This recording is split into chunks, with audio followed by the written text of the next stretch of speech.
Hello and welcome to Stampscapes Friday Night Live. It's September 29th here, and it would have been my dad's birthday, so I'm going to stamp something fishing related. That was his kind of main hobby.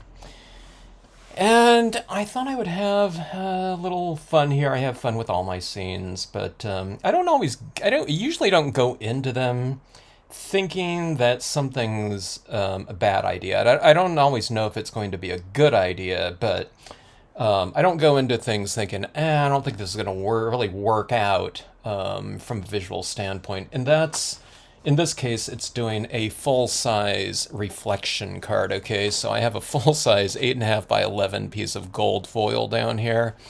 And this is on a tabloid piece of white cardstock here. That's the only 11 by 17 that I have. So that's going to be my card base for this piece of wood-grained paper, okay? That's just going to make things go a lot faster. I like the look of the wood-grain paper as a background, and it also kind of establishes a background so that you can enhance it if you want to, but you can just leave it as is, and it looks great in a scenic stamping type of setting here. So, okay. So one of the things about reflection cards is the reflection is always going to be the strongest around the point of contact with its opposing material, in this case the gold foil against the wood grain paper. You can see how the wood grain paper is really quite distinct closer to that intersection right there, the fold. Okay, and then as you get up here, you can see like where my finger is up here. It gets a little bit more blurry. That's why I like having kind of shorter reflection cards so that you can really take advantage of the strongest reflection area, I guess, within that space like that. But hey, I mean,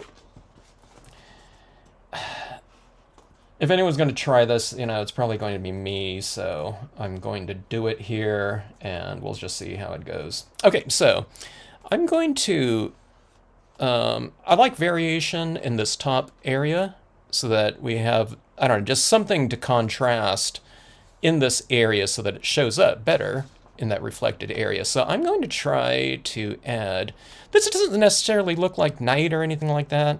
I know it looks like the surface of Jupiter now that I'm looking at it, but I'm going to put, it could either be a moon or a sun, I don't know, it depends on, a person's interpretation of it, but I'm going to put this white dot in here, a 1-inch hole punch type of dot, and then where that reflects down here in this little area right here, that's where I'm going to put this fisherman, okay? So I just need to keep that kind of general area in mind when I stamp my little subject matter down here. So let's start off with that. Okay, so let me get my bearings here. When you're doing this wood grain paper too, you have to kind of think about, do you want this kind of pattern down here? Do you want it up there? And you can take advantage of that type of thing. All right, so I think right about here.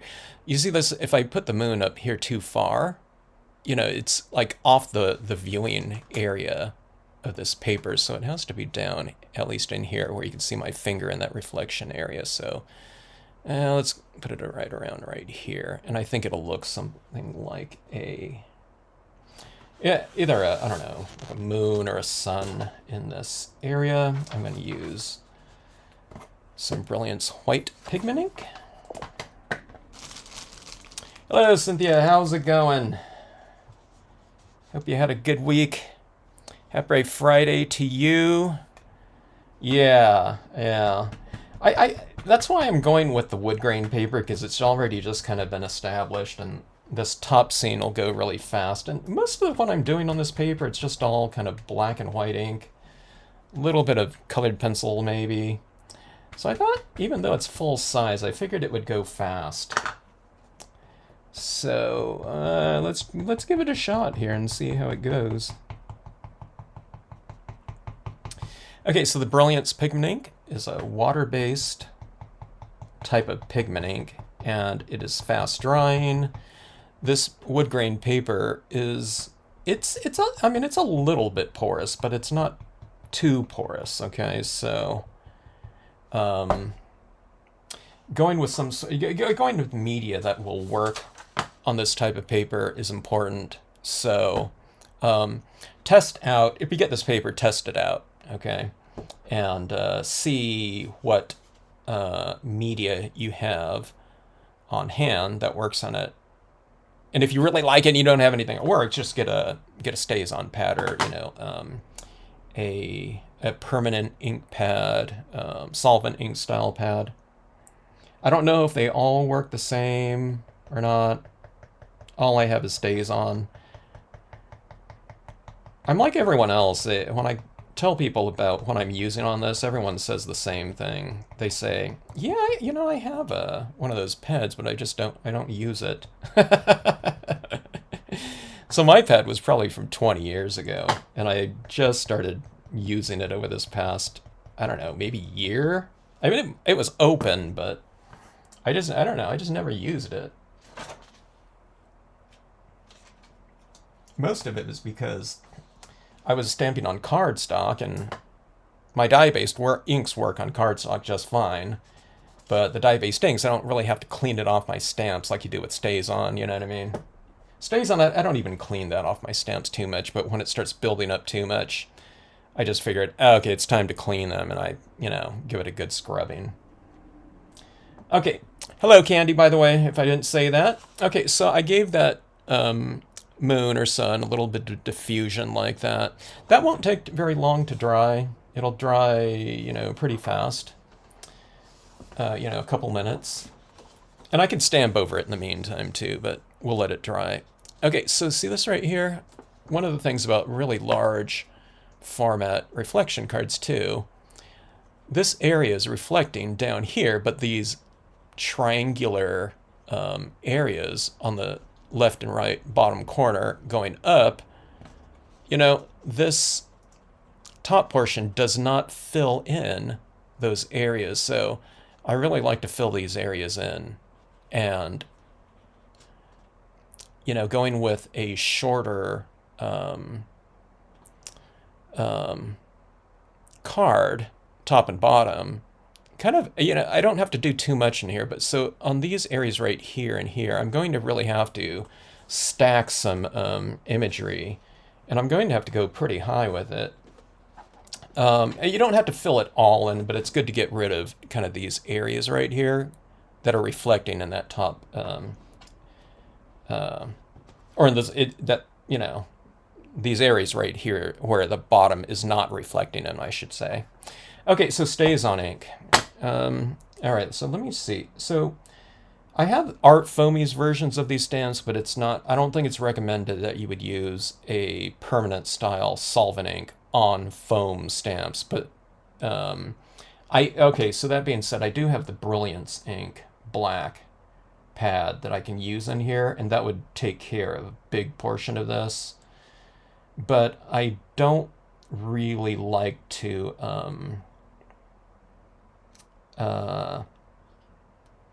what was I about to say? I was just thinking there was something else I can do here. Oh, yeah. I don't like to spray seal this down here, the Brilliance ink. I used to, but if I don't have to, I don't, because this stays much more reflective if I don't spray seal this. When you spray seal imagery on here that's not adhered to it, like the black Brilliance, okay? It stays very mirrored, but then if you do spray seal it, it gets a little bit more frosted in here and less reflective as a result. You can cover up a little bit, but, you can't cover up everything when you're spray sealing, unless you're going to cut out a mask or something like that. Who wants to do that? Okay, so that being said, let me do something like this. I just forgot, but I was thinking about adding some of these other images down here, and then building the tree up on top of that. I totally forgot about that from 5 minutes ago. I just put these projects together a lot of times, like right before I come on here. I have a million projects in mind usually, and it's so I don't really plan these things out too much. Hello, Linda.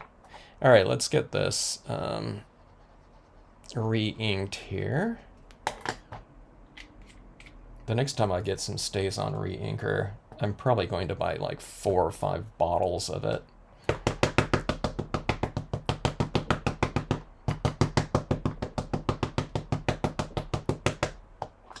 These quick drying inks like Stays On are brilliance. It's like kind of like it's stamp culture shock. Stamp ink culture shock for me. Because when I re-ink my dye-based inks, even if it's the black one that I'm using a lot, I probably ink it up at most like once a week. And that's if I'm using it throughout the week. If I'm not using it throughout the week and I'm using it once a week or whatever, twice, I might re-ink every 2 weeks or something like that. But with these types of inks, it's like these faster drying ones, it's like you're re-inking like every time you use it. So that was new to me, especially when I started using the thicker Brilliant style ink. Yeah, fixatives are acrylic sprays, Candy. The acrylics, well, you know, the fixatives, spray fixatives is okay, now I'm assuming that, I guess I don't know for sure, but I think that the spray fixative is an acrylic, but it's just, I don't know, they probably, the acrylic to binder ratio is probably less than something like an acrylic, you know, like a glossy sealant or something like that, the triple thick or, you know, crystal clear or something of that sort. And I'm guessing that's why it's kind of rougher. And when you spray a fixative, it has more tooth to it, so that you can keep adding more media to it. I think it's just thinner. But yeah, I don't know now that I think about it.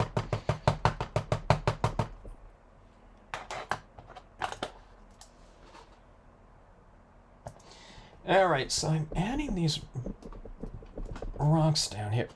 You know what? This seems to be my go-to stamp whenever I'm doing like larger format things. For some reason, someone just placed an order for it. They had, I don't know, they had a duplicate of something on their order. Or no, that was someone else. I had to ask someone about their order, and they said, oh, hey, you know, can you substitute the one stamp that I ordered, or, you know, one of them for this one? And I was about to write to her. I was going to say, you know, that's the stamp that I find that I'm using a lot in larger things, 11 by 17s,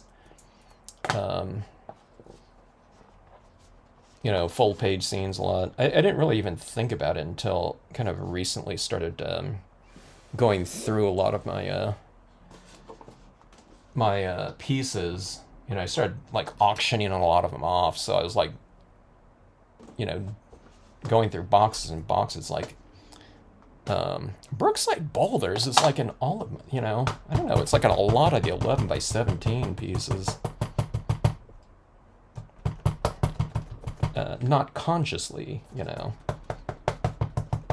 using it, but I don't know, it's like, it seems to be my go-to for some reason. I don't know, maybe just because it's the largest rocks I have or something. All right, so going to some trees down here.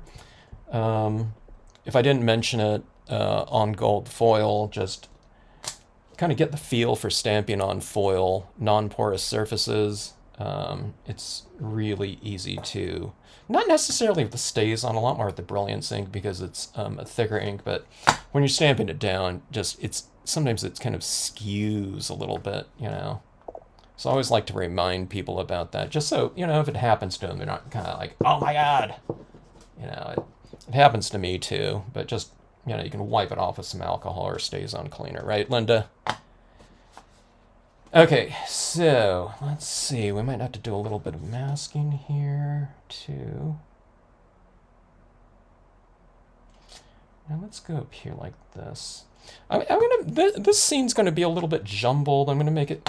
I'm looking at this piece almost like it's a sketch in some ways, like a stamp sketch.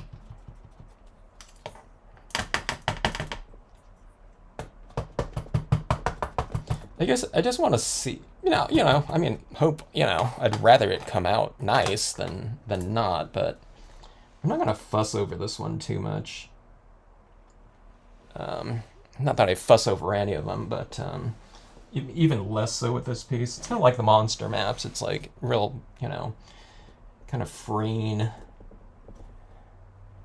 No rules or less rules if we have some for ourselves. Like that one right there, I probably would have masked off a little bit the air, but I figured, I'll just layer some other trees in there. Okay, I'm using this spruce large because this one really blocks out a lot. It's a real solid pine tree. I'll use it in conjunction with the pine like that, but that one's much more airy, so this one's much better at like blocking out, right? And this is such a large area right here. If you just logged on, this is like a full 8.5 by 11 right here. It's not even the main scene, it's going to be the reflective area, the water area of the scene, so a lot of area to cover here.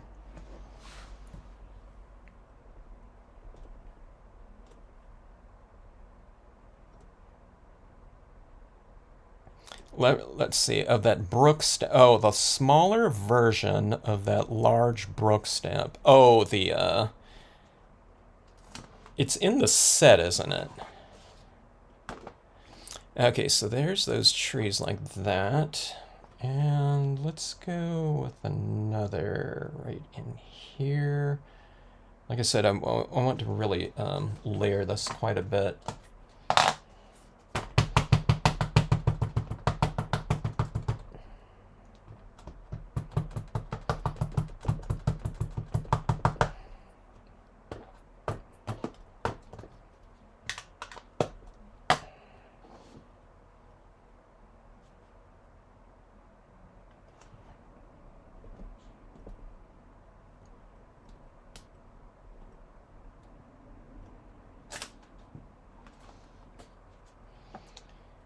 Okay, how about like that? I'm kind of composing with the idea of, how this looks right here, but you have to kind of keep in mind if you're going to be using these other things in there too, you have to keep that in mind. So, but right now I'm looking at this. See, I need a little bit of variation. Like this is like all the way. This would be like half. This is like, I don't know, a third, third and quarter like that. So just vary it up a little bit. And if I was just using this one, I would vary the distance in between the trees, but you can see they're all kind of, they're not equally spaced, but they're spaced, I don't know, similarly right now. But I'll change the, the composition of this in a little bit. Well, I'll tell you what, like these two right here, these two impressions are going to be a little bit closer to each other. So again, a little bit more varied. Not random, but varied. So I'm holding this down. I figured it's probably dry by now, and I'll get the most amount of transferring over to the surface like that. I don't know if it's dry, but it's it's reasonably transferred and starting to set up like that. Okay, so this is what we're looking at right here. It'll be the foreground. Okay, so see this right here. I still see there's this area right here that's still pretty big, and right here. So I'll throw in something like right in here, and then right in here. We're kind of, we're going to kind of clutter it a little bit in this foreground area. And again, it's just for the, the foreground reflection card considerations. You wouldn't need to do that if it was, this was just the scene right down here.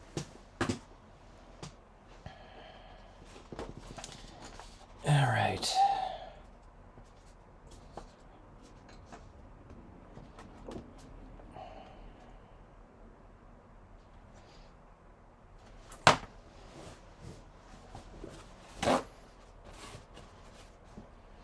Hope everyone had a good week. What's everyone stamping now? There's so many different things you can stamp. You can stamp winter and Christmas. You can do fall types of things. I mean, if you're doing things, I'm talking about if you're doing things seasonally. There's Halloween types of things.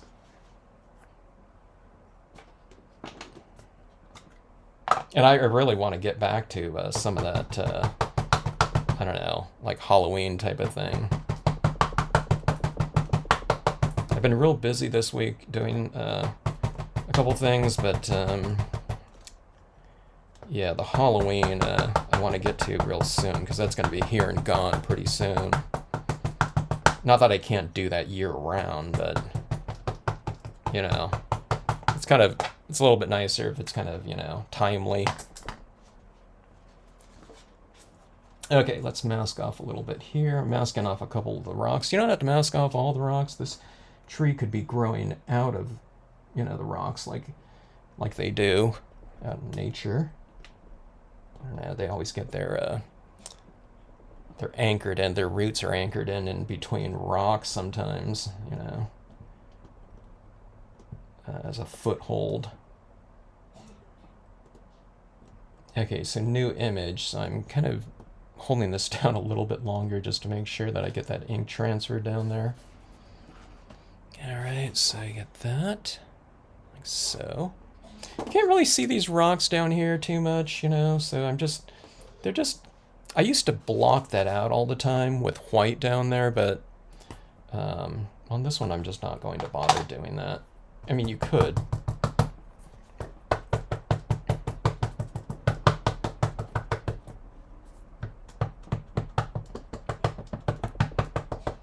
So if you've never done like larger format scenes, 8.5 by 11, 11 by 17, whatever. Some people, you know, a half-page scene might be pretty big. And sometimes that is for me, too. If I don't do that for a while, because I'm usually working in quarter page. But larger scenes aren't really harder to do. You're just using more. For me, in scenic stamping, I'm just doing more impressions of the same stamps. So on this one, you know, instead of 2 spruce larges, I don't know, what was there? There's 5 of them, you know, and this pine tree maybe we'll do, I don't know,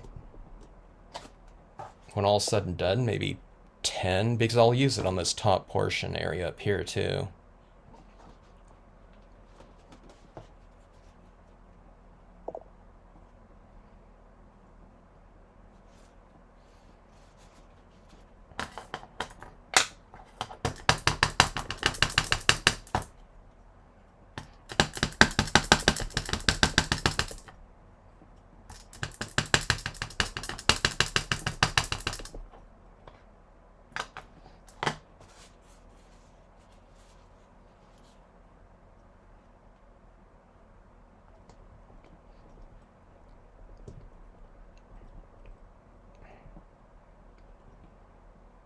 Yeah, I was wondering about that, Candy.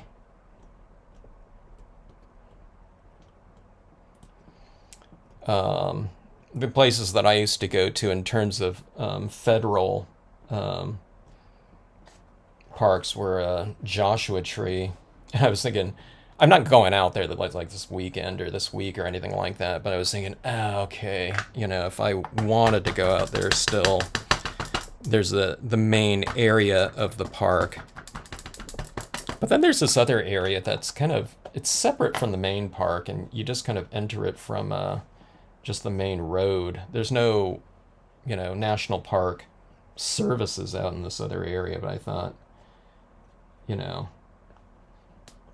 if someone wanted to go to Joshua Tree, they can just go to that other system of mountains out there. But yeah, that was a hassle the last time there was a government shutdown. There was, I think what they did was, I think they kept the main gates open so people can enter in there. It was just kind of free to go in there, but a lot of volunteers and local store owners and things like that that benefit from the national park, they were going out there and changing, taking out trash, and things like that. Just keeping things, so that it wasn't just completely, whatever, trashed, by the time,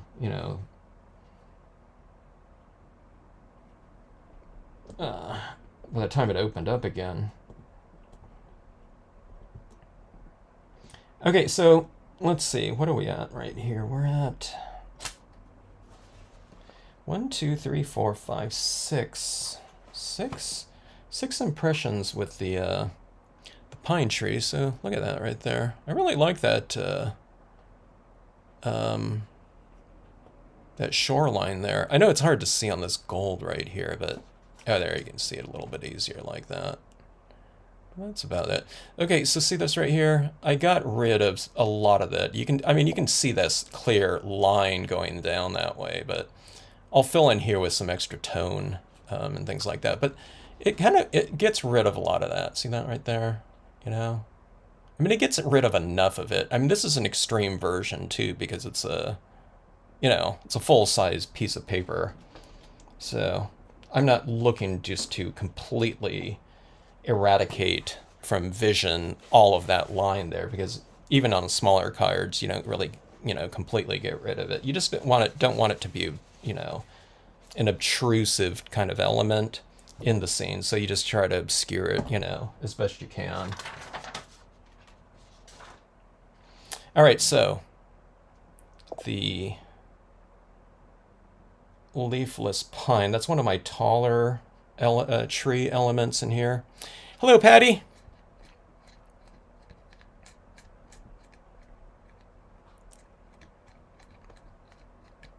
Shutdown begins at midnight. Gosh, what a hassle.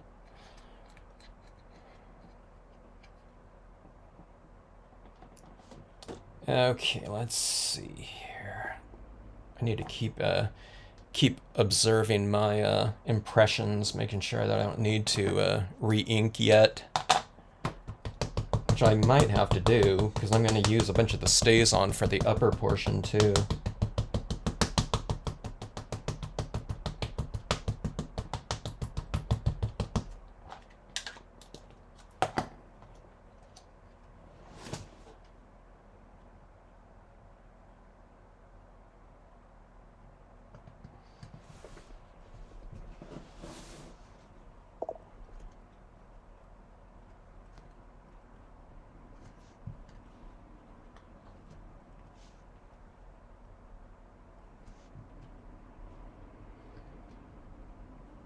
I'm standing up to get better vertical leverage here, because if I'm pressing on this from a little bit of an angle, I just don't want, I especially don't want this kind of more spindly type of image to skew. I guess it's the same thing for the, the pine tree too. This image right here, the spruce, got a little bit smudgy, but it's a thick image anyway, so I don't think it really matters as much. That one got, I don't know, that one got a little smudged. I guess this ink pad is really super, it doesn't seem super juicy though. But there was more ink on there than I thought. But anyways, like I said, doesn't really matter here.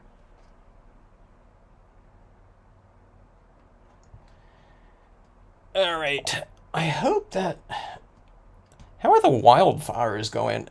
Hey Linda, are those wildfires still going on up there in Canada? I haven't heard too much about it, but I thought that someone was saying the air quality somewhere. I think someone posted a photo, because I hadn't really, thought about that. I don't know, probably in a few weeks. Probably just because it's been going on for so long, but yeah, I was wondering what the latest was on that. Okay, so going with another smaller one down here, using the top, maybe 2 inches of this, I don't know, whatever, 6.5 inch stamp, maybe. Okay, so there we go, like that. All right. There I am. All right, so a lot of dense tree growth right in there. Let me see how this is looking here. Okay, so we have that. Yeah, look at that. See, isn't that kind of, now that wasn't planned, of course, but it's always kind of nice when you have something that will go in the reflection area that's, you know, kind of standing out against something that's lighter up top here. So in this case, it's the wood grain paper, you know, with this moon right here, but you can see what that moon or sun, maybe it's a sun, looks like right in there. I guess it'd be better if it's sunrise, if it's going to be a fisherman's type of, you know, scenario here.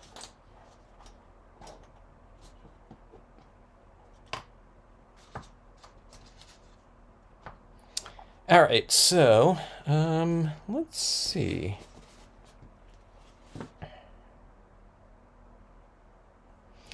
I'm going to have kind of a bank right up here, and then we'll put the trees up here, like around in here maybe.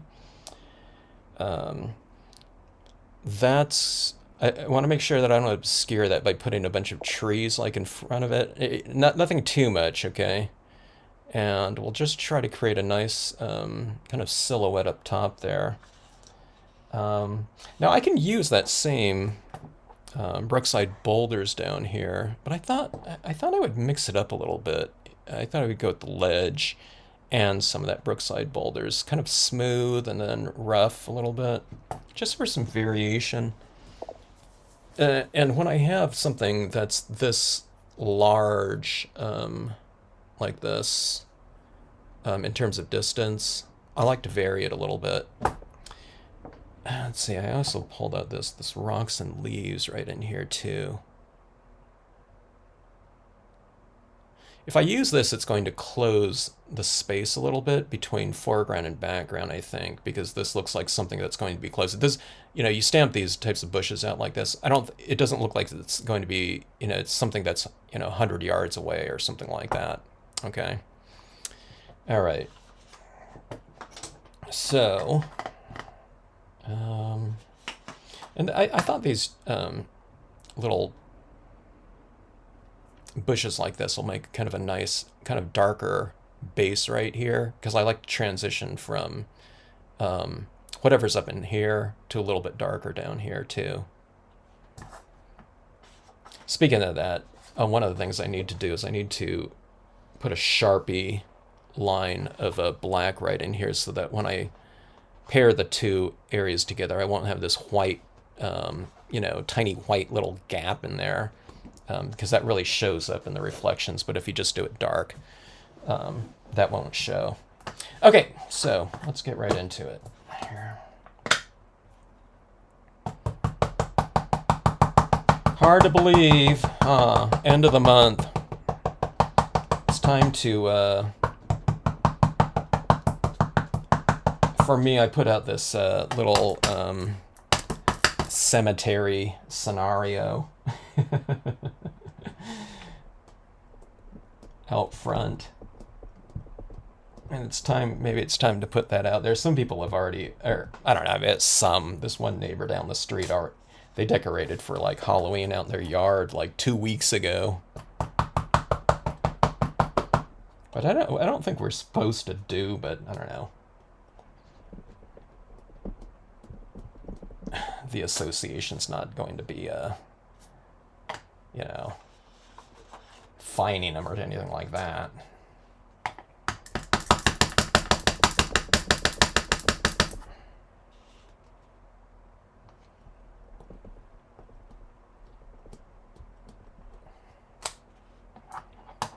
Okay, so I'm just stamping maybe the top half of this. I could stamp out some of these rocks like that right up here, like the bottom side of them like that. Sometimes I do, and I think it looks really good. But it's not, it's something that you don't have to do because you got these things. Whatever you have up here, it's going to be reflecting down there anyway, like that. So you get those little bushes like that that are, they're already kind of in the water, as is like that. So, and then everything that's going to be over the top of them too. So, but sometimes those things down there look pretty good if you want to take the time to do that. Which, it's not going to be that much more time, but... All right. So let's go with a little bit of the ledge, and I don't know, maybe I'll go with the boulders with lichen, like I said, just for a little bit of variation. I'm not sure.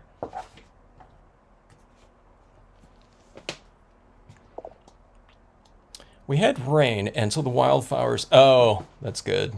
So they're a little bit more contained then. Have died down. Say it's over. Okay.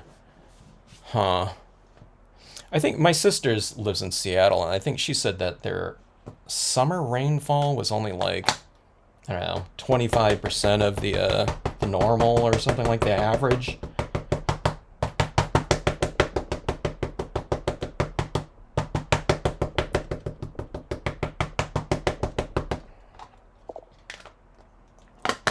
Okay, so this bottom portion is going to be going into these leaves right here, so I just wipe that off a little bit. And we'll go like about like so. Now see, I'm taking this down all the way. I don't know, maybe that was too far, but...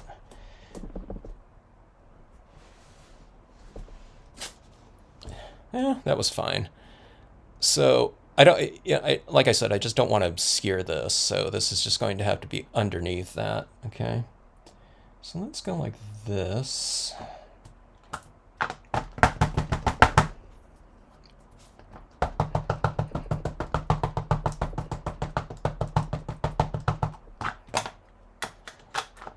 I can tell this stays on pad's getting a little bit drier, but maybe that's better until I start using some of the trees on here. Okay, so you want to overlap your previous impression, like this area overlaps with that. I got to do this fast.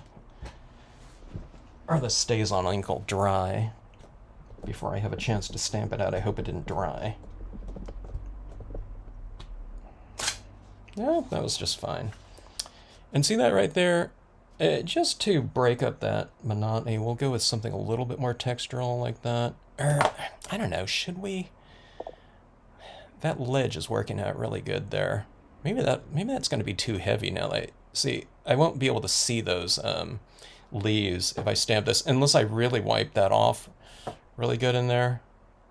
Okay, let's just go with the ledge again. You can go with the ledge with brush. I'm not going to go look for that right now, but the ledge with brush would have been good. It won't look so repetitious though, because this is going to be all, a bunch of trees are going to be in here as well. And let's just change the angle like this, just to change the elevation of it. Otherwise it's just going like all the way across like that too much repetition or whatever, monotony. All right.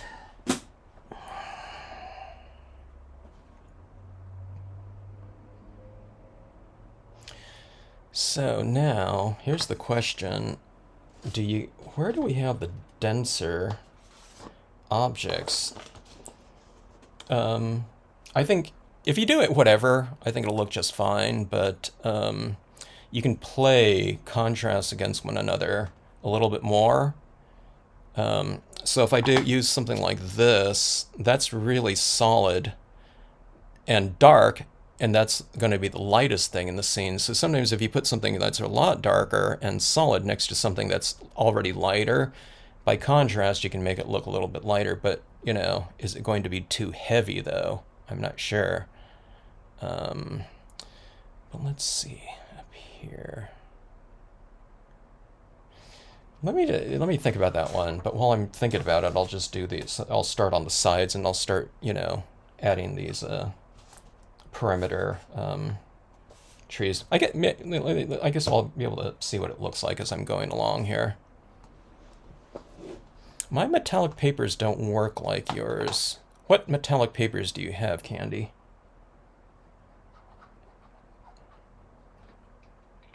Now, Candy, when she says that, it means that hers can, are working better, than mine.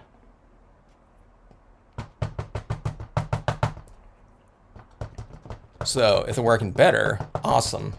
If they're not, if it's something like a reflective type of thing that you want more reflective, then I don't know.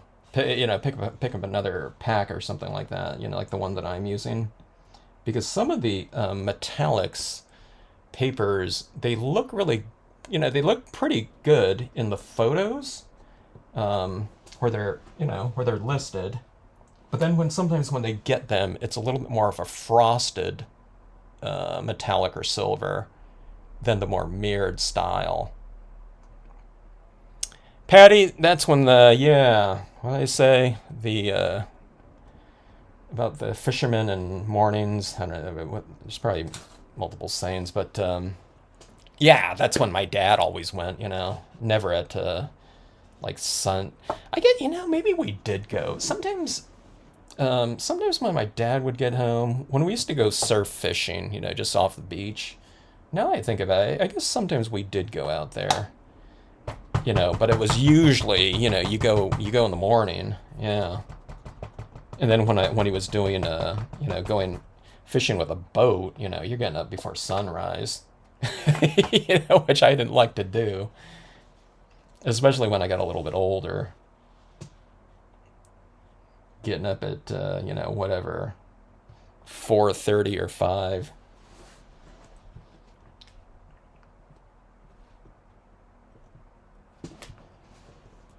But that's what we always did for anything, like ocean related too, like surfers. You can go in later on, but I don't know, for some reason the waves are always better in the morning. So we were always getting up like super early for that.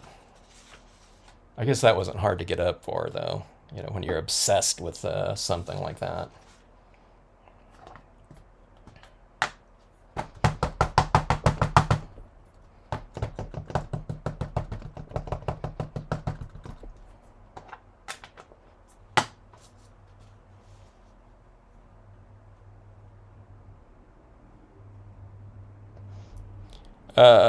Patty, what kind of fishing did your husband do? Candy's on a 50-mile long lake. Wow.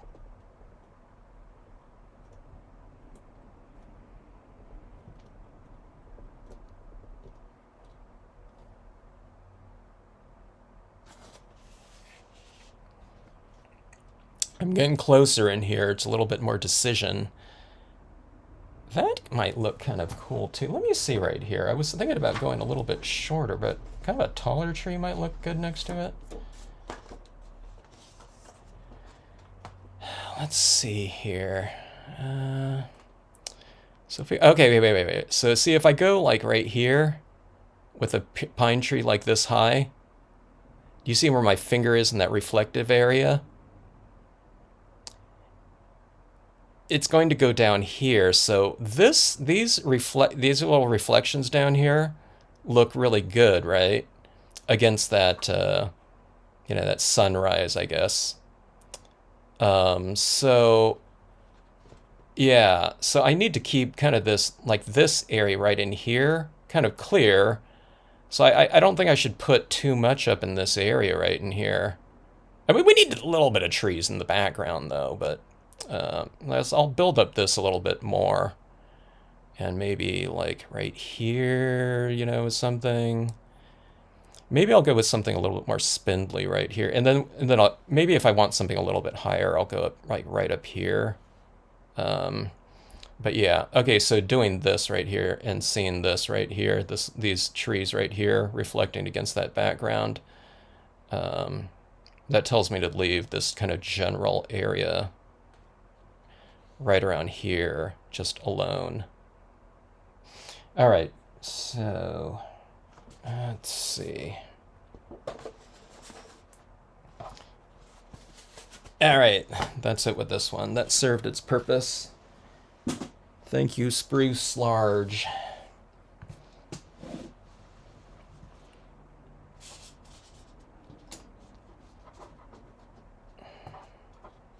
Bass. That's one thing that we had these lakes around us, more like ponds though, with bass in them. But I don't know, we never caught bass. It was mostly trout, the ones that are, they're planted every year, like rainbows. But we used to have the Sierras too, and sometimes we'd catch the natural Goldens, and I think they're called German brown is what we used to call them. But I always thought bass, that would be more of my type of thing. I'm not really a fisherman, but if I did something, I like the idea of lures and that type of thing, or even like flies.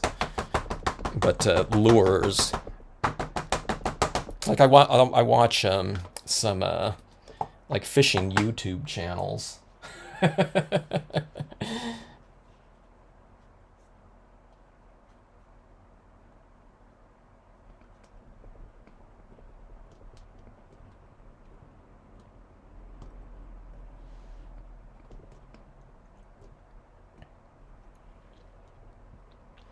Hello, Christine.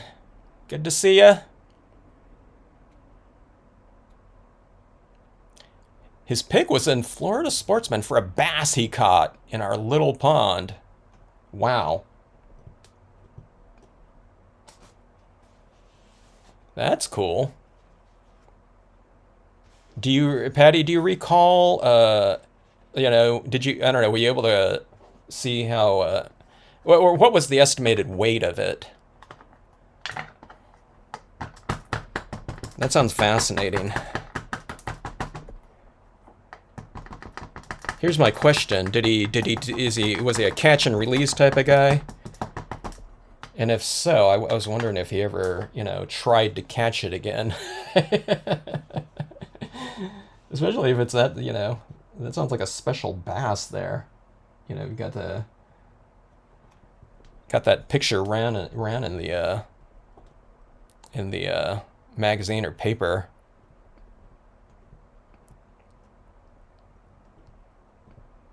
Oh, Candy, yeah. I think there's multiple sources for this paper. When I look at it, at least, okay, it looked like it was. It looks like it was the same, and there's this one source where they tout that reflective quality, like in the photos. They show something being reflected in that paper of theirs. So I figured, well, that must be, I don't know, at least the same type that I'm using. But if you really like the look of that and you really want to do that, I would, if you don't have one that you like, then, this one works pretty good. And I got it because it was just the cheapest at the time. It was 60 sheets for like $17. I would have expected that to be at least $25 by now, if not more. I don't know. It wouldn't be totally surprised me if it was like 30, but it's like, I don't know, like $19 or something like that. Paper has really gone up in price, and this is like something that's probably out of China or something like that too, so I don't know. I find it still really reasonable. All right, so see that right there? So when I look at this too, at these reflections, see that white gap in there? See, we need to really block that off with like a Sharpie pen or something like that. But do it before you adhere this into the piece like that, okay? But when I look at this reflection card, it doesn't look too bad for 8.5 by 11, huh? See, I'm looking at all this down here, I hardly ever look up here when I do these cards. I'm always looking down here because I find that reflection so fascinating and how these things kind of reflect against that background in there, like that. Um, but I don't know. What do you guys think? Yeah, I mean, that looks like sky to me, that wood grain, but so it's like serving like a dual purpose. It kind of connects, the natural type of um, wood, grain type of thing, but it has similar patterns to the sky at times in a way. So I think that looks pretty cool. Like this, and I've mentioned it before when I've done this reflection type of thing with the wood grain. I think that this golden paper looks pretty good with it. If we were to do the silver, I think that would look cool too. And I was doing everything on silver before, but then I started pairing up the gold with some different types of papers, like the rainbow holographic. I think it looks really good too. Okay, but see this paper right here? That's the color of that paper too, right? It definitely has a warm temperature to it, but then when you do this, do you see that yellowish tinge down there that's being reflected from the gold? So it warms up. See that? It warms up this whole thing like that. So it's almost like it's changing the weather. I'm talking about if you're looking up here. See that? It's changing the I don't know, whatever atmosphere or something like that. Well, certainly the temperature of the setting like that. Okay, so this is looking a little bit better than I thought it would. I was worried about kind of these areas here on the side, but I think these side trees worked out okay up there. I don't find it obtrusive looking.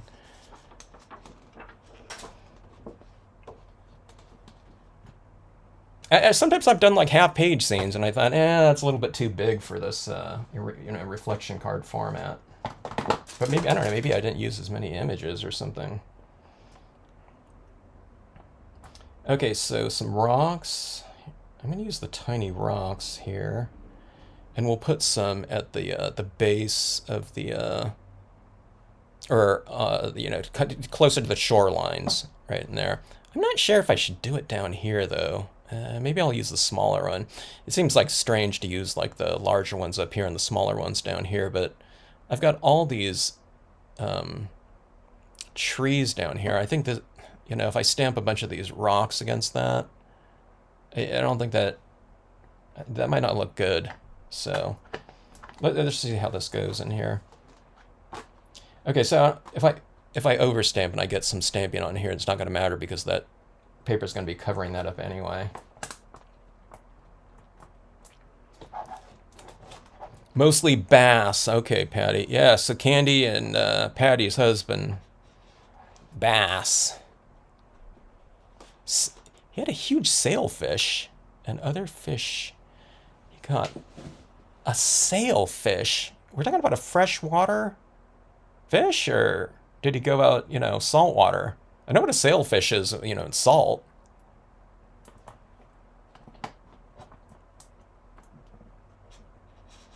£14. Yeah, that's huge there. Wow. Yeah, did he ever try it? Did he ever, was he dropping lines in there trying to go for it again? He had to have, right? Hello, Ginger. Good to see you. Yeah, Christine. That's the fun thing about these reflection cards. We're doing, we don't do any 3D types of applications, but it really looks three-dimensional. So that's what I really like about this. It's just like a super easy. Now this one just happens to be time-consuming card because it's a full page. I'm stamping like images over and over again. But you get that 3D effect from just stamping everything 2D. Now, I mean, it's 3D because we have this, 45-degree angle, and we're taking advantage of the, this card formatting here. But, it's not, you're not doing any kind of pop-ups or anything like that. which I really love the look of, when people use those in cards, but just saying here, you don't really have to do that to get the illusion of it. Okay, so what I'm doing right here is I'm just adding this, let me see if I can show you here, those rocks right up there, okay? And what that looks like reflected against that surface, see that right in there? See this right in here? So those kind of top surface rocks work to reflect, or not reflect, but stand out in like a three-dimensional look against the things that are reflecting in that water up there, okay? So it looks like that. All right, let's see. And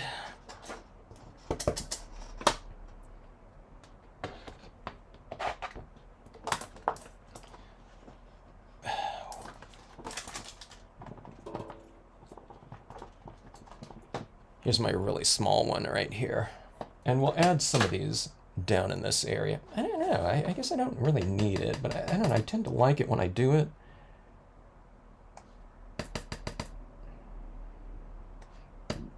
By the way, when I was stamping that rock up there, it's a smaller stamp, so I did feel like it was potentially a little bit more wobbly when I made contact. I felt like it was easy to skew it a little bit. When making the, if you just joined in, one of the things I was talking about earlier was when you're stamping on these non-porous papers, you just re-ink your StazOn ink. You ink up your image. You got a lot of liquid on there, and you're coming into contact with it. But the surface is not absorbing like any of the moisture. It's easy to kind of skew this a little bit, because it's real slippery. You're wet on mirrored slick paper, so just be mindful of that. I always tell people, if you're stamping something like this for the first time, or you're doing I was telling someone that really wants to get into the reflection cards, that she said that's her next process. So I try to remove all of the, see, I just totally skewed that one.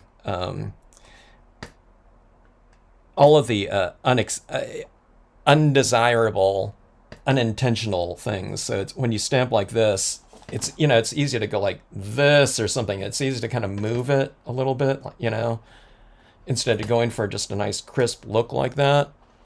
So I just tell people, stamp, get a pack of this paper right here and just stamp out a couple practice images on it to get the feel of not only making that impression and being really decisive with it, but also how long you should hold this down before lifting it off to get the best media transfer, ink transfer onto that paper surface like that. Okay, so here we go again. So see those rocks up there?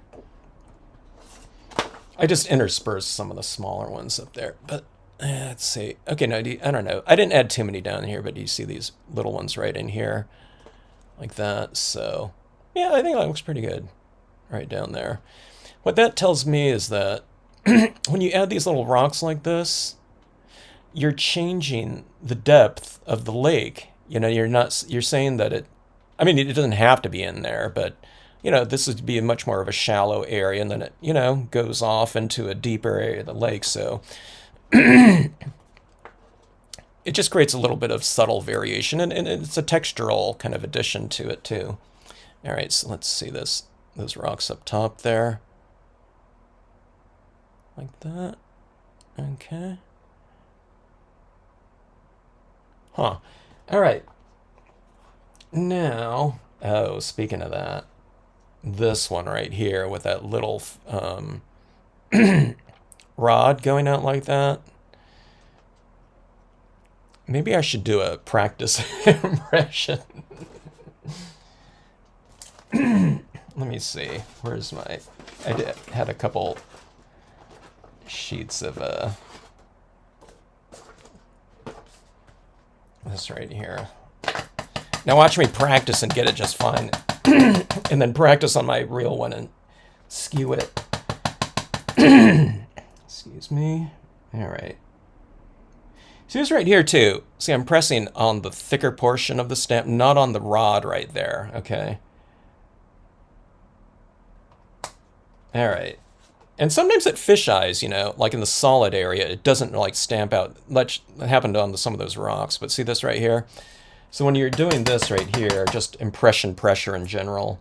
So you don't want to go like this and then like squash it over on that little tiny rod coming out like that, because it can get really, well, the StazOn just absorbed in there and dried really fast, but I don't know if you can tell, but that kind of has that, you know, thicker end to it, okay? So just nice light even pressure, and it's more delicate like that. Okay, so let's see if I can get this. And okay, well, let me see. Now ideally that fisherman would have been right where this tree is going into that sun right there, but I didn't plan it. I just put that tree down there ahead, you know, ahead of before I kind of measured that reflection area, okay, like that. I mean, that reflection can be up there, but that's not the ideal kind of angle on this reflection card. So I'm thinking that fisherman would be somewhere out here, or maybe down here, like right in here, maybe. I thought he'd be on the other side of the lake when I was originally conceiving of this, but now that I look at this, I think right here would be good, right in here. You know, like I said, it's not a, you know, the other side of the shoreline's not that far from this shoreline, because the trees are the same size, that's why. So let me put them right here. I think that'd be kind of cool right in here. But it would have been cooler right there when you have the focal point like right in the spotlight right there. But so I think right here. Okay, so where is that? I'll put a fingerprint smudge. Actually, this whole thing is kind of smudgy with my fingerprints now. After when you get done with this completely, just take like a really soft rag, not like a paper towel because it'll scratch this up, but something like a soft, like an old rag, like a old, you know, t-shirt, or if you have like a, I don't know, like a soft jacket or something like that, and just wipe off all of your, you know, kind of fingerprints.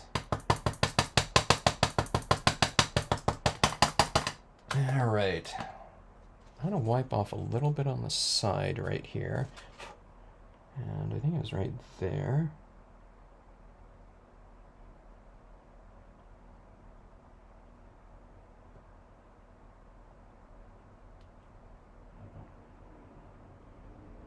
Don't skew it, Kevin.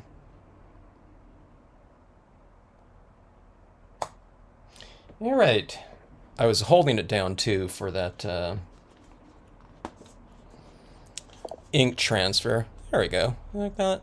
Yeah, he's close enough to that sun, you know. Like that. He's going for that 14-pounder, Patty. Okay, do you see that little area up there? You know, now when I take this and I'm going to use a spray adhesive on the back of this. Thin coat. Now this paper is really thin too. So I'm going to put a thin coat on there, and I'm going to marry these two up like this. Okay, but sometimes when you just touch it down, you know, you got to be careful about this. When you just touch it down, it kind of might grab. But, you know, if it grabs like that, you get this like line in between like that. See, I can get it flush like that probably, but this is me kind of just laying this down and slipping it in there. So you got to kind of want to get it as close as possible like this at an angle without touching it on anything, because it's just going to grab. I don't know, maybe I use a little bit less adhesive down here than up here. I'll have to remember to do that. But then when you get it like this, and then you lay it down like, you know, like this, you don't just lay it flat sometimes, because you get it like a ridge in here, like an air bubble, where it's adhered up here, and it's adhered down here, but you have this like slight kind of, you know, little air pocket. This is extreme like this. It's never going to be like that, but you know, just keep that in mind when you're putting these things together. It's not so important with like a quarter page card, but I have a lot of area like that. But I'm just saying, okay, so if I get that little line like that where there's that white space in between, that's not good. So you want to just ahead of time, just take a Sharpie pen. I should have done that before I even put this gold on here, but I forgot. So you just take like this, and just put this line across like that, okay? And just give yourself some leeway in case that the merging of the two parts isn't flush. Okay, so I'm going like that. Okay, so let me see, I'm opening this up a little bit more and I see more of that little white in there.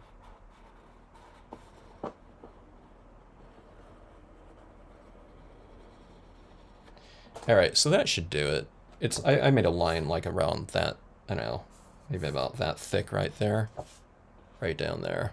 Okay, so now if you go like this, see that black line doesn't show as much as a little white one right in there. See that right there? See, that's not even that flush, but that blackness right in there is kind of obscuring it, so I can go all the way up here. So you have to go quite a bit off register, for that white to show up like that. But okay, so if you do get the white in there, even after doing something like that, then just fill in there with more, color, some ink in there. Get some ink down in there. All right, so we're almost done with this big, gigantic piece here. So what I want to do is I want to just vary this a little bit. Okay, so we have the sun coming up. I like it when it's darker down here next to that, reflective area down there. So let's just go with, I don't know, let's use some, maybe we use some color on there too, but maybe some brown tones like this, a couple brown tones and black. Black is probably fine as is, but let's see if we can get a little bit more temperature in here. Or here's another warmer brown like this too. All right. Oh, and I can add a little bit of shadows, to some of these trees maybe.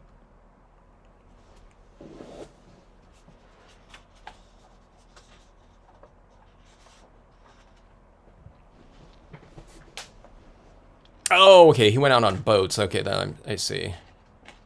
He did salt. He had gear for both, huh? Or did he go off on a party boat and they just use their sail? And that's like specialty types of like a rig to go after like a gigantic sailfish, isn't it?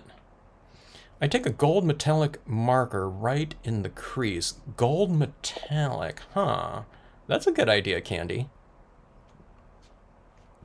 Microfiber cloth. Okay, yeah. I think I used oh, yeah. I found like I used a fleece jacket. Just because that I happened to be there. I noticed my fleece jacket didn't scratch it up at all. Okay, now see this? I'm adding this right in these areas. Where's that stamp? Okay, now I mention this all the time, but if people haven't checked this out before, but do you see this right here on this rock where it goes from dark and then transitions to light, but then right up there it goes from dark to light again. So you see these transitions in here everywhere, okay? So I'm largely going to retain the lighter areas for the most part on the rock, so I'm kind of darkening in the areas that are darker in the impressions like that. So I'm just kind of fleshing out, I call this rendering the imagery a little bit more with color like this, okay? Now I'll get into some of the shadow areas as well, but I'm first, you're modeling the forms a little bit, okay? And that's different than just, say, coloring the rocks uniformly, okay? Now you can do that, but if you did that, I would do that in kind of a lighter tone.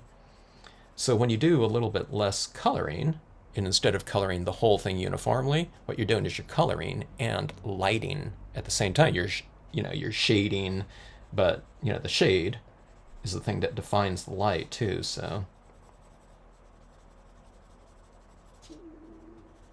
Sometimes people, one of the biggest questions I get is, how do you?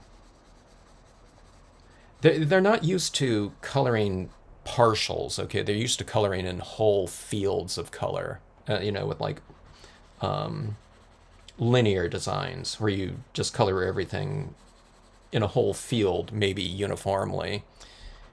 So when they're coming over to maybe more of a rendering style notion of color, they still want to color in the whole thing, a whole meadow, with a uniform application of grass green or something like that. But when I tell them, all it is just you're retaining some of the lighter areas, or you're just not coloring in everything completely, and you're retaining some areas that are lighter. That's lighting. I mean, it's easier said than done if that people have kind of really kind of formed a process in which to color.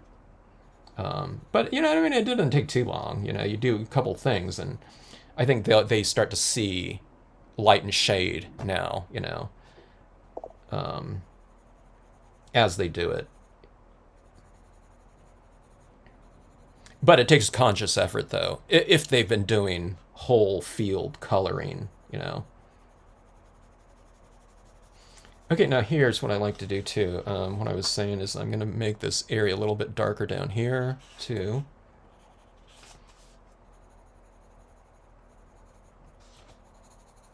So I'm just adding a little bit of this tone down here, making it slightly dark. I mean, it's just slightly darker than the paper, because this is like I don't know, some, was it raw umber? Okay. But I think making this rock area a little bit darker down here is going to give it more kind of visual weight. Okay.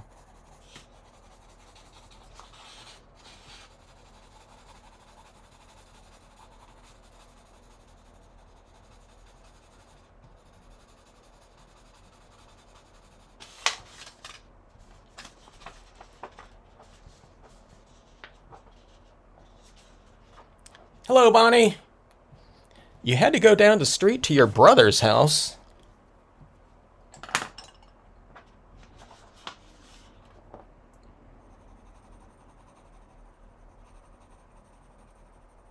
Bonnie, you should have put on the live stream at your brother's house there, so so you didn't miss any.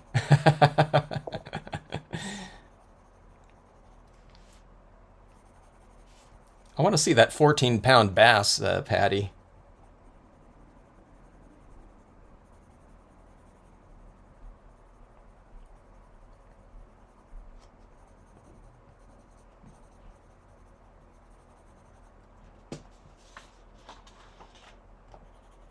You see, I don't know. Can you see this? The modeling of the rocks now, more now.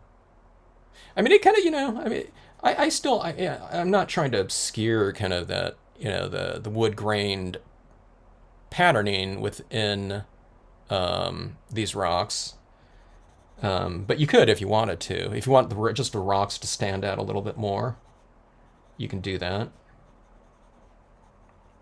I'm kind of really liking the kind of the minimal types of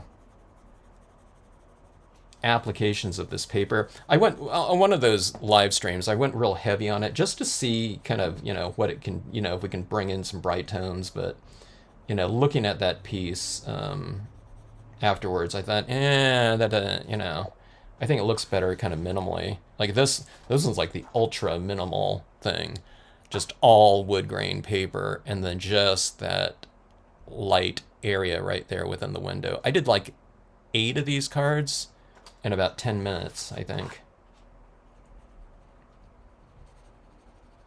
Okay, so here's the sun right here. Let's start adding in some shadows right here. So if the sun is over here, the shadows are going to be cast this way, right? From the trees. So I'm going to just kind of make things a little bit darker out this way from these trees, okay? Like this one's casting a little bit of shadow that way. These ones like this, it's almost like the shadow would be like this way, okay? So I'm just going to make it a little bit darker at the base of the tree, okay? You don't have to start like measuring things out or anything like that, but see this little darker area right there, okay? So it kind of anchors them in, but see these trees right here, this area right here is just as light or dark as this area over here, but these ones have the trees. So what you do is you just make this a little bit darker over here. And again, it just kind of optically anchors those objects into the scene a little bit more by putting a little bit of shadow, you know, underneath them.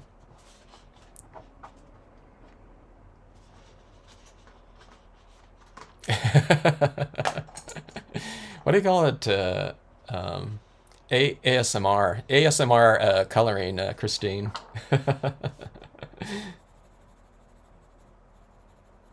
I'll put like a microphone right down here. By the way, I love the colored pencils, by the way, on this paper. It really takes it really well.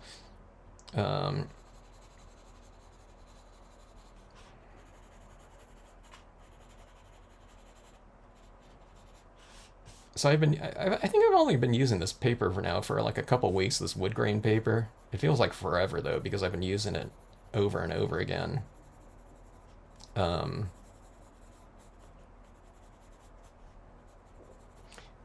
But I've been sending out. I'm so psyched about this paper. I've been sending out, you know, a few pieces with most of the orders, you know.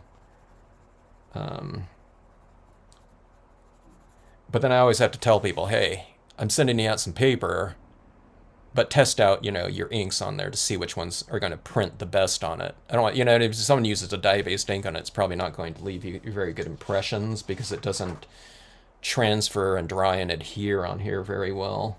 You know, the dye-based ink that I used, at least, which I would think would be a really strong one if it did work, you know, in the Marvy because it's a thinner ink and really dense.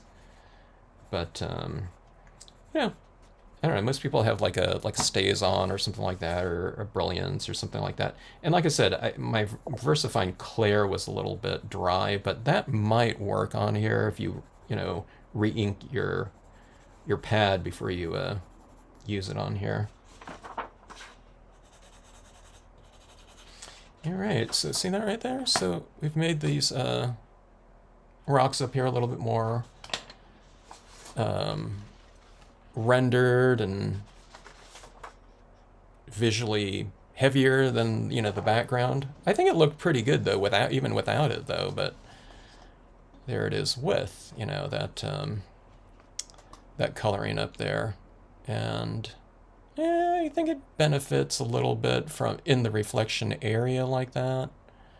I think I can go a little bit more though, but just getting my bearings like that. Like, I have my camera zoomed, well, okay, not zoomed out all the way, but they're zoomed out all the way. This card is just so huge. It's like taking up the full, this is a wide angle lens on here too, so this is pretty big. I mean, you can see my hand right here. Let's get this out of the way, like that. But,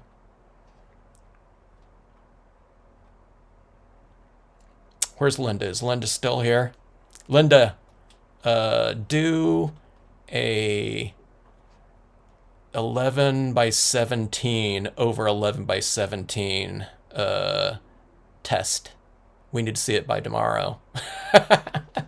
I'm joking. Linda, I do these like live streams, you know, testing something out. And then Linda B has like 4 versions of it posted on the Facebook group the next day. Which is good. Because she takes it and, like, you know what I mean? Like, explores the concept. Okay, so oh my god, look at that. So you go like this, and look at this look at that right there. Now that really looks like a sunset, doesn't it? See, this is what I love about the reflection cards. You know, it takes into you know, whatever, not consideration, but it takes into effect the amount of light that's on there. So look at that, like that. So it's like reddish gold. And it's like, you know, it's like a totally different looking card, like from here to here, right? It's like a, you know, it's like 45-degree angle like that, you know, from here to here, like that. So, I don't know. I find that, you know, whatever, fascinating and delightful. It's an interactive card, you know, whenever you do that. You know, not just the 8.5 by 11. That's an extreme, the most extreme that I've seen it, though. I don't know, maybe because it's so huge. But, you know, on any of these, you know, you throw, instead of up here, it's the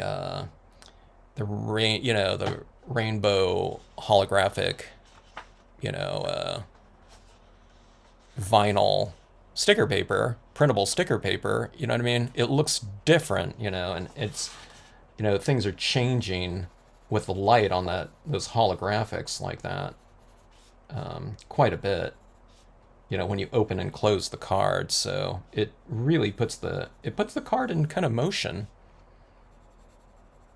you know, in many ways. And again, it's like without doing anything, you know. So it looks like a pop-up card in some ways, right? Like real three-dimensional. But it also, to me, it's almost like you're almost like adding kind of a lighting element, you know, without using things like, you know, those little mini LED lights. Again, which I love the look of those LED cards that people do. Which I want to do at some point in time too, but, you know, if you really want a real quick kind of, I mean, it doesn't look like an LED card, but if you want to do kind of like a illuminated card, like, you know, in some way, in a really fast way, you know, this is a really good kind of option for you.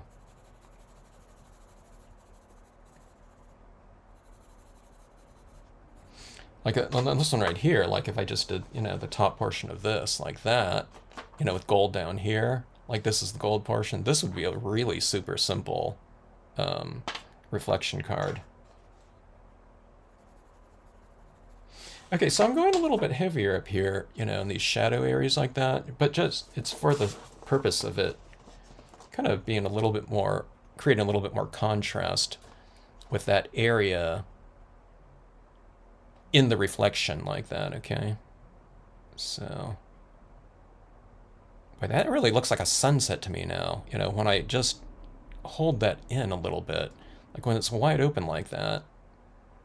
I don't know, whatever, sunrise or something like that, at least in that, I don't know, that reflection, but look at that. This is just like, so I'm just closing this. This is like 90 degrees right here, but then I just go like that. I'm just closing it in like 10, like even like 10 degrees or something like that. And it looks quite different. And then like that is really different. All right, so let's see. One more thing here. This card's almost done. I'm going to put a few little highlights into these rocks just for a little bit of added texture.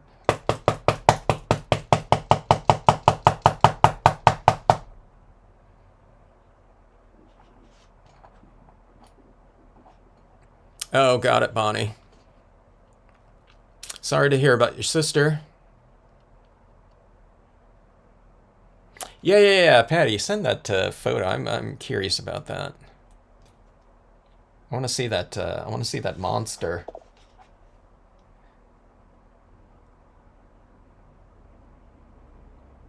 Okay, so just a few little highlights here and there. I'm gonna overdo this one, or I'll just put a few. Like this, I'm using the beige acrylic paint pen. This really stands out, you know what I mean? This paint pen, like right there on that cabin right there. I mean, this paper seems really light, but when you put that like right down in there, I mean, these little dots really stand out quite a bit. So I don't know. I guess the paper's actually darker than what I think it looks like, you know? I mean, even these little areas in here, I'm not put it there, but um, I don't know, it's like creating like a weird illusion or something like that. Okay, so I'm just putting a little bit of those highlights down here on these rocks, okay? And then let's do a little bit of this. Let's put some of these highlights on the sides of these trees, facing the light. Oh, let me see. Bonnie, are you talking to me? On Temu, huh? Oh, that's such a hassle. That's ruining the industry. I'll have to take a look at that.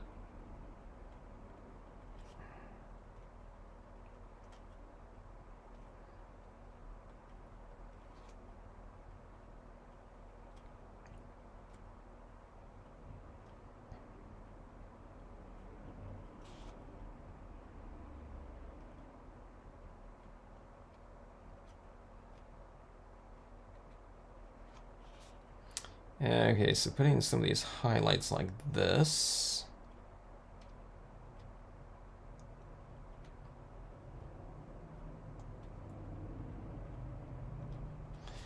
Okay, so it makes those trees stand out a little bit from the background, just a touch. I don't know if you can see those little highlights. And on these trees, we'll put it on the opposite side.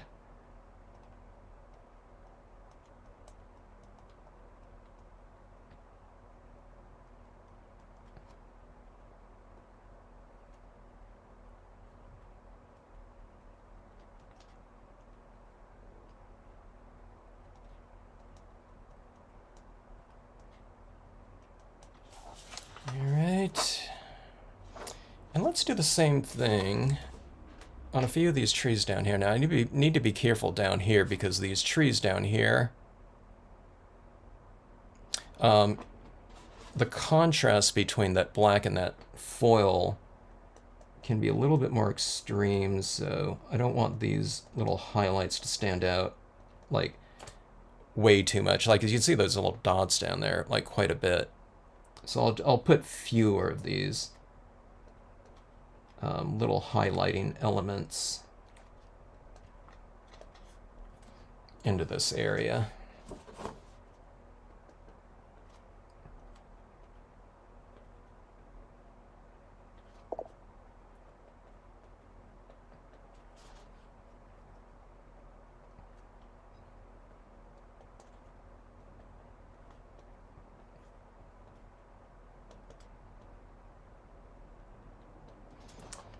All right. So like that right there. And let's take a look here.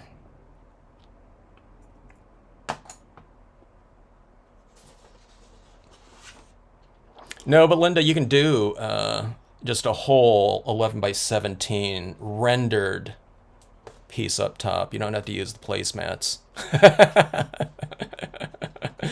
Just do it, you know, a whole, I don't know, whatever, you know, pastel scene, you know, pan pastels or something like that up top. Okay, let's see. I don't know if you can see those little highlights down here now, but see these highlights right here on the trees against that background? It makes them stand out just a touch more, like that. But here we go. Oh, yeah, the birch trees, yeah.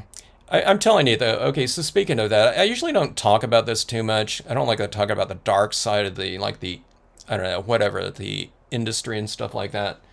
But having that stuff out there, it really kind of rocks the industry quite a bit. I don't order anything from, like, Temu or what is that, something Express or whatever. I forget that other Chinese site, but where these just everything's running pirated, but it really, you know, makes it very, very difficult even to just stay in business. Because people just, I don't know, they either knowingly or unknowingly purchase these pirated things, and it just, it incentivizes all of this pirated activity. But yeah, the viability of just staying in business has really come into play for me. And I don't know, I'm wondering just really how I'm going to do, if, I'm going to be around in the current incarnation. I won't close or anything like that, but that type of thing, it's really serious. And really, it comes into question about just, putting different designs into production. Because if you do it, like there's some companies out there that I've known, that I've contacted, and their brand new designs are up on those sites, 2 weeks after their release. You know what I mean? They just put them up instantly. And it's really, really bad. But anyways, enough of that. Back to this right here. I'm looking at my highlighting and such. So the highlighting up there on the tops of some of these rocks, I mean, you can see it pretty good down there in that reflective area. Like that. But I don't know, those little things are kind of fun to add in there. I really feel like adding in some kind of little highlights on that water surface too. Okay, whenever I say that thing, it occurs to me that I probably should do it, but they call this little areas down here specular light, and those are those little light that's brighter than white, so it's like a reflective shimmer. So that's what we'll add right at the base of that fisherman, because those little shimmers are down there anyway. If we were out in the open. I don't know, can we even see those little shimmers down there? You can see it at little angles. Let me see. I mean, I could see it right here, right in front of my face, but I don't know, it's really hard to see. I just added really lightly down there, but there's a few little colored little dots right in that area like that. All right, so anyways, that's it. I'm not going to go outside and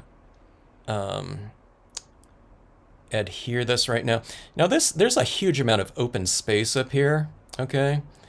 And I'm not going to add anything up there because, okay, so here's the one thing. I mean, sometimes you can, and it's not going to do it. Like if you wanted to add like a quote stamp up here, I think that'd be really cool because you're not going to see it like upside down in here like that. I don't like to do text or anything like that, like in the reflective area like this, okay? Because if I put like right here, for example, it would reflect, you'd have upside down text within that space, and I don't like that. If I did text anywhere, it'd be floating on the water, like I would stamp it on the water, and then it looks like it's floating, especially if it's in white. I wouldn't do white on this one. I don't know, maybe gold would look kind of interesting. I don't know if I did anything. But okay, but going back to this, a lot of times on scenes, I might add some kind of overhanging thing, and I still do on some reflection cards. I think I did it recently, but if you have stuff going down here too much, see where my fingers are in the reflection down here? You obscure the silhouette of these objects right in here. Okay, so sometimes it might not be good to add this. That's just like if I added something like right around here, like a tree right here, you wouldn't be able to see that fisherman in there. So that's the only thing that you have to kind of consider when you're doing these reflection cards. The main area that's going to showcase foreground imagery, if you have foreground imagery. I guess you don't have to have foreground imagery if you don't want to. Just take into consideration what you're doing up here and how it relates to down here, or vice versa, if you're having something go up here like this. Now, in this case, I like that tree against that moon or sun, but I think it would have been a little bit more dynamic maybe to have maybe the tree over here and have that figure right in the reflection. That's what Linda did recently with this monster coming out of the the water area. I said, hey, put that moon right behind that I don't know what it was, a vampire or something like that standing there. And that was really awesome. So it's like, it's like having a dual spotlight here. You can kind of control the spot. And then when you have something like this, going like this, you have this like spotlight kind of moving a little bit to your subject matter. It would move a little bit more if I had this like higher. When you open a card, there's a little bit more movement to it. That which was, by the way, the main impetus for doing a reflection card. I wanted to have like a moving moon somewhere in a scene. And I was thinking about doing these tab things where you have it up here and you're moving it like this, and you have that little slit in the paper and you're moving a moon like this. But I thought, I don't know if I want to do that. Although that would kind of be cool, but it takes extra work. So I thought, well, why don't we have it kind of reflecting down here? And I happen to have like a lot of the silver foil that I had been stamping on recently. So I thought, why don't we take the inside of this so that when you're doing this thing like this and you can see that little, movement with the moon like that, it looks like it's rising just with the movement of the natural opening of the card like that. So, yeah. So anyways, yeah, there's little things to think about. But like I said, it's not complicated or anything like that. Just think about this area right here and down. That's your reflective area. Water, ice, something like that. We got, winter coming up or Christmas cards or something like that. Then if you have like things like Merry Christmas or whatever, real scripty, you can, stamp it in whatever stays on white ink. It would look really cool. Like a winter type of icy situation, something like that.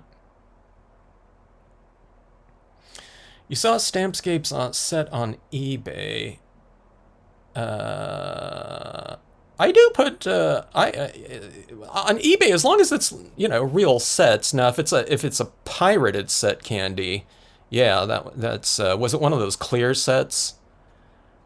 I hope not. I know that one of my stamps was up on eBay. I think I don't know, I think I wrote to them about that one. That's it. Oh yeah. Or yeah, huge metallic paper or two. So if I don't have 11 by 17 like gold metallic, but I think if you put two together, if you butted it up closer enough, and then see on the seam like this, then you place like a tree or something like that in that seam area, and then maybe where that seam, the seam is, maybe you put another tree right here, reflecting down into that area. Then I think you can, possibly do that. But I think I was telling someone that I think they're in Canada, and I was looking to see if they had some gold foil up there. But I was saying at some of those party places, I think they're placemats too. Like they have like gold and silver placemats that are reasonably reflective and could probably be used for that. But I mentioned, hey, if you can't find something, and if you just want to, test out a couple pieces, I don't know if they have, I don't know, or Party Cities up there or anything like that, but those types of stores I know often had those types of metallic materials in there. In fact, I think I had a customer that bought some metallic types of material in those party stores. Like I said, I'm not sure what they were for, if they were placemat or plates or something like that. But I think they were doing something like that back then. Okay, let's see.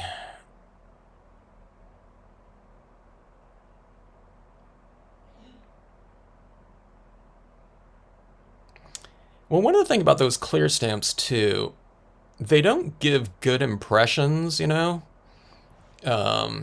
Usually, someone sent me a scene, someone in France actually.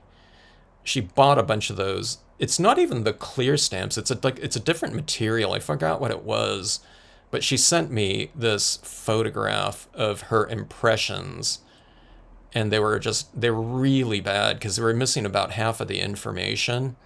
So there was no detail, and it didn't take the ink very well either. It was certainly cheap for her, but then she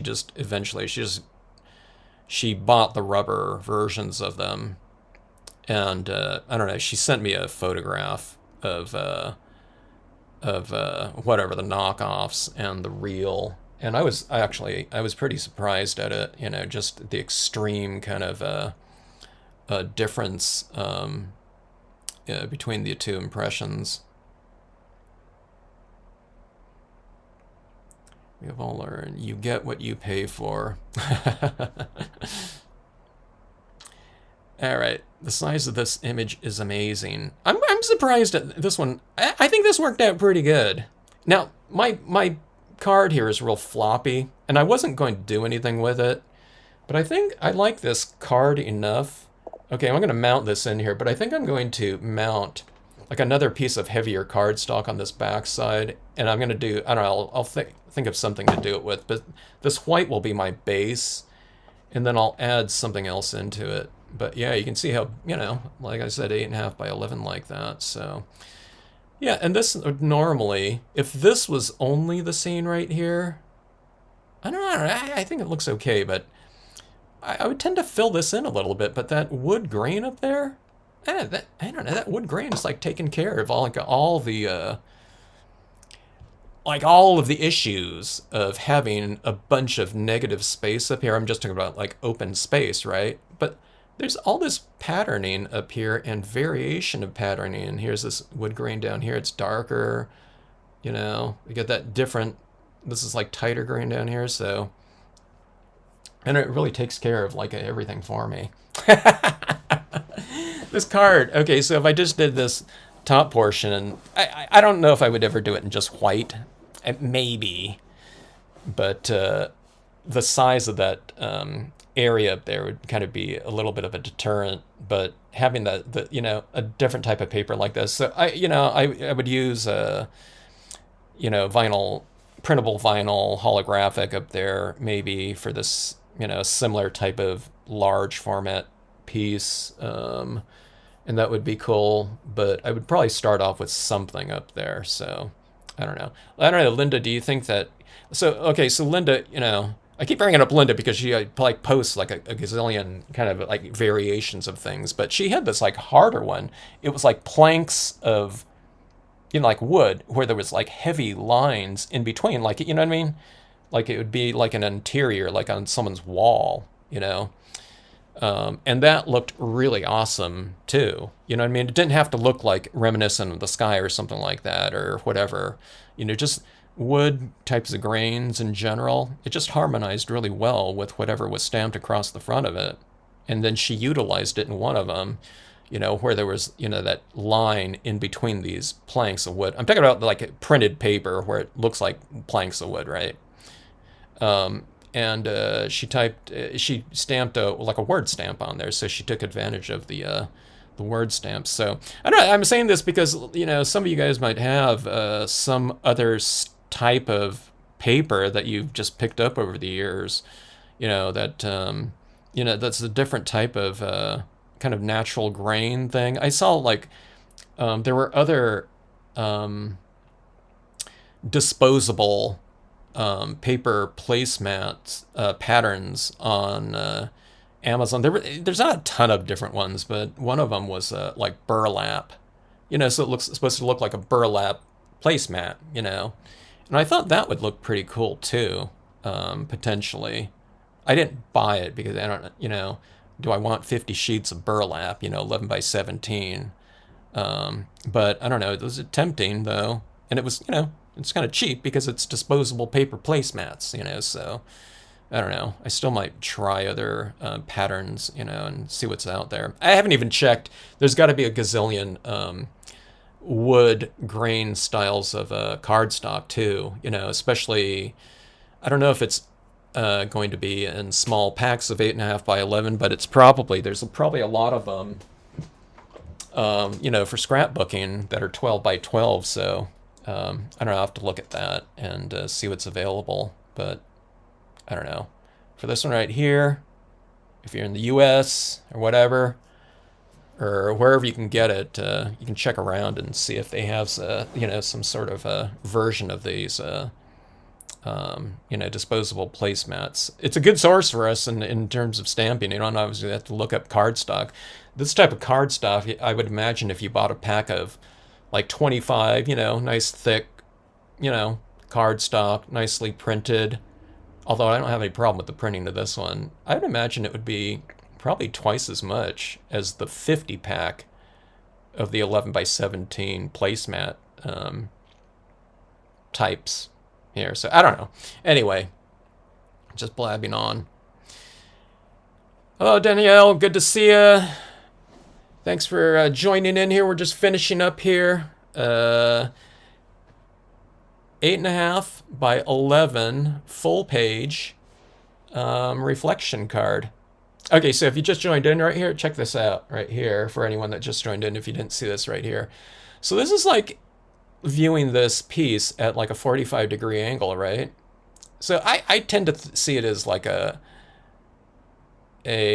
sunrise type of thing, or early morning maybe. I mean, it could be a sunset too. But then if you go like this, you know, look at that color there. You know, we're cutting down the lighting in there, but it really changes the whole kind of look of it like that, you know, with, you know, a little bit of a different angle like that. So it's like you're changing the type. This always cracks me up because I totally geek out on it, but it really does, like, you know, there's like different times of day within these reflection cards like that as you open and close it. So I don't know, fun stuff. I just wanted to see if this would work in a larger format like this, thinking it probably wouldn't, because I haven't really liked the reflection areas of objects that are high in the area down below, but I think that's when I used to feel that I needed to fill stuff in up there with, you know, a white piece of paper or a uniformly toned paper, be it the holographics or anything like that. But again, I don't know, I think that wood grain is like taking care of a lot of those issues for me. So anyway, and I want to do it big, you know, like I said earlier, it's my dad's, it would have been my dad's birthday today. So I thought we'd try something different here. This is like the fisherman's, you know, whatever, paradise right there. You know what I mean? Something nice and scenic. And I don't know.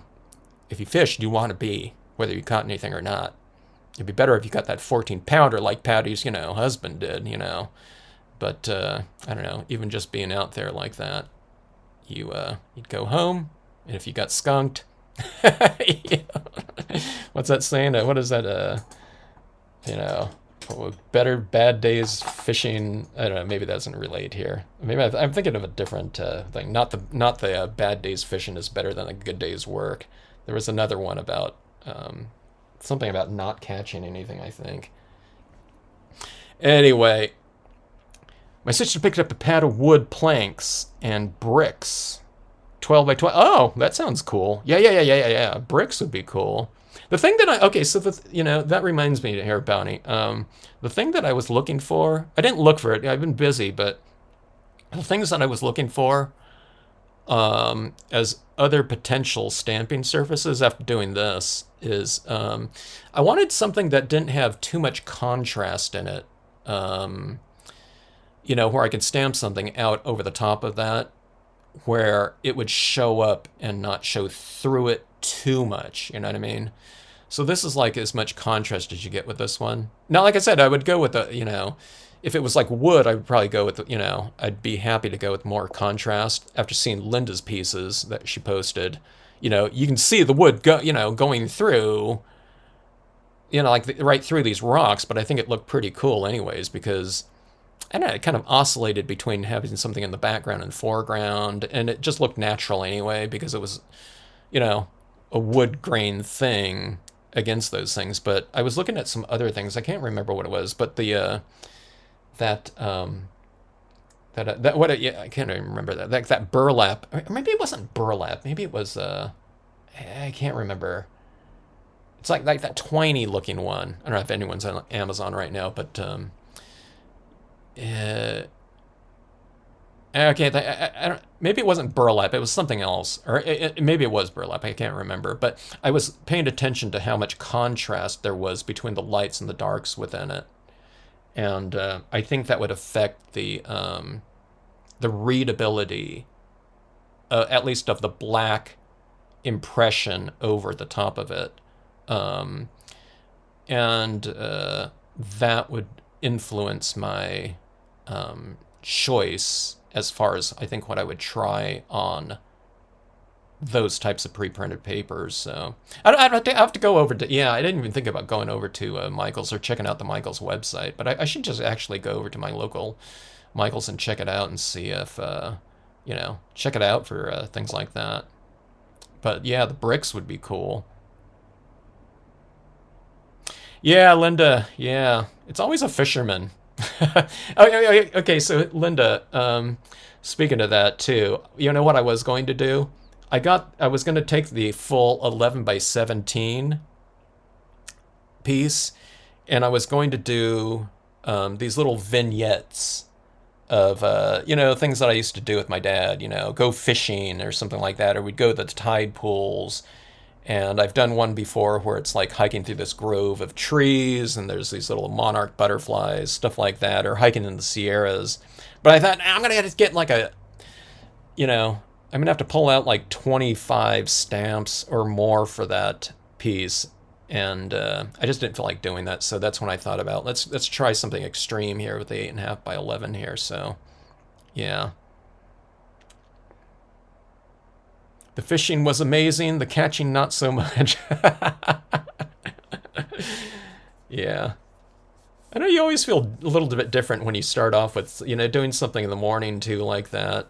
When you're the rest of the day feels better. Like when I used to go surfing or something like that, we'd go out there and be out there like 6 and I don't know, whatever, done by 8:30 or something like that. Yeah, I don't know. It felt like more productive and stuff. Listen. Linda's piece is what made her buy it. There you go, Linda. Look at that. You're influencing people there. See that? Hello, Jeannie. Yeah, Jeannie, 8.5 by 11 reflection card. I'm telling you, Jeannie, you got to try these reflection cards out with that technique of yours, that you do. Maybe do it like Jeannie, your first piece should be like a winter storm or something like that. And then it's reflecting in like a piece of silver card stuck down there. So with all your kind of, winter kind of, your movement types of things with the white paint or something like that, like a storm, it would be reflected, in like maybe a frozen lake or something like that. I think that'd be really cool. Texture paper similar to burlap for a Halloween. Oh, that sounds like an awesome idea, Candy. Yeah. Yeah. Okay, now, yeah, the burlap for Halloween stuff. That would be cool. Yeah, I would have had to pull out, like, yeah, those different things. So I was thinking about, like I said, beach, tide pools, hiking in the Sierras, in the areas, right around our house where we grew up. So at least 4 vignettes. So I was going to do it like a monster map type of thing. But memories of dad type of thing on the 11 by 17 paper, which I thought would make it go really fast though too, being that, that, like I said, that background's already set. So, but I don't know. Yeah. Dad inspired. Thanks, Dad, for inspiring the large format, reflection card like that. I think it looks pretty good, I don't know. Linda, you haven't done I don't know if anyone's else, how many other you have tried a reflection card, but like I said, I'd really recommend it. It's really fun watching these cards come together. And when you do that initial kind of pairing and you see it reflected down there and you kind of move it around like that, it's really fun to watch come together like that. And in many ways, for me, these reflection cards they're really kind of easy because I think it looks really good in its simplicity, because if you have things too filled up here, sometimes you can't see the reflection as much. So you can have a lot of stuff going on, but then have kind of more open, quiet areas with like really crisp contrasts working in there. so that if you want those reflected areas to be really strong in that lower section there, like that. So, like I said, what I'm trying to say here is sometimes less can be potentially more effective in that reflective quality thing like that. So, you know what I mean? So it makes it like they can really be quick cards if you do them, especially in the quarter page thing, not 8.5 by 11. And then get your make sure that you have some stays on, ink, for this lower section especially.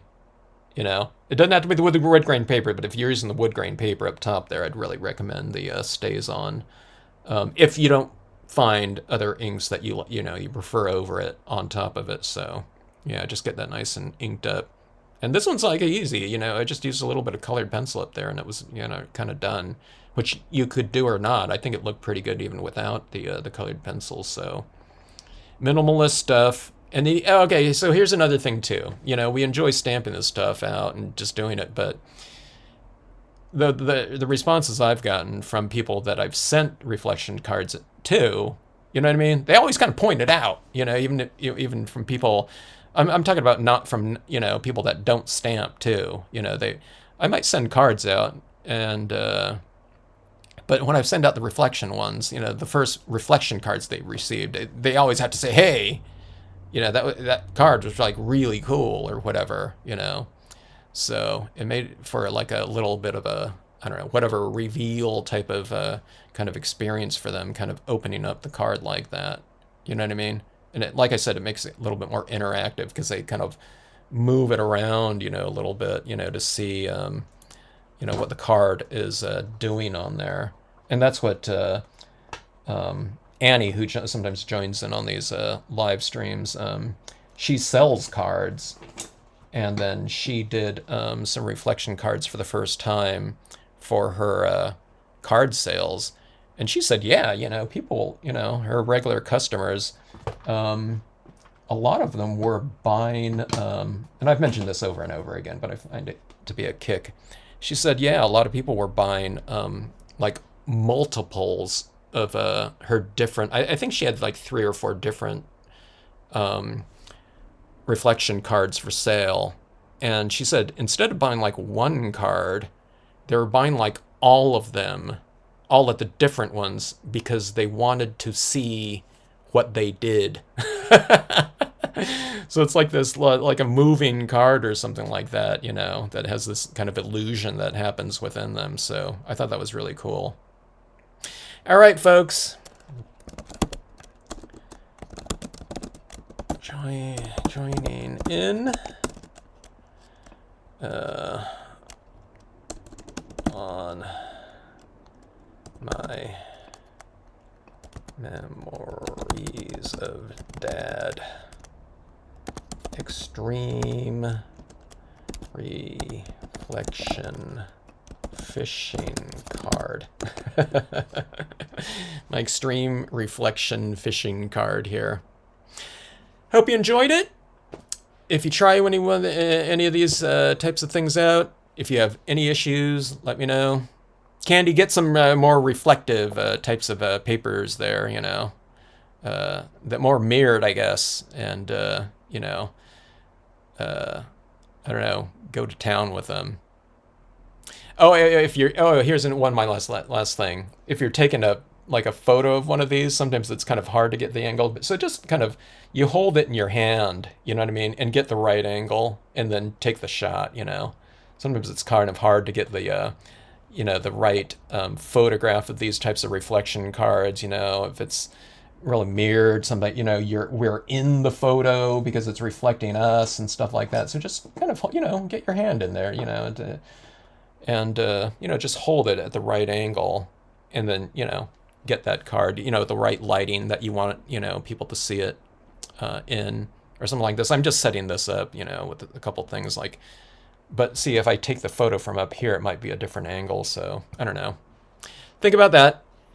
All right, everyone, have a great rest of evening, great weekend, and hope to see you on the next live stream. You too, Jeannie.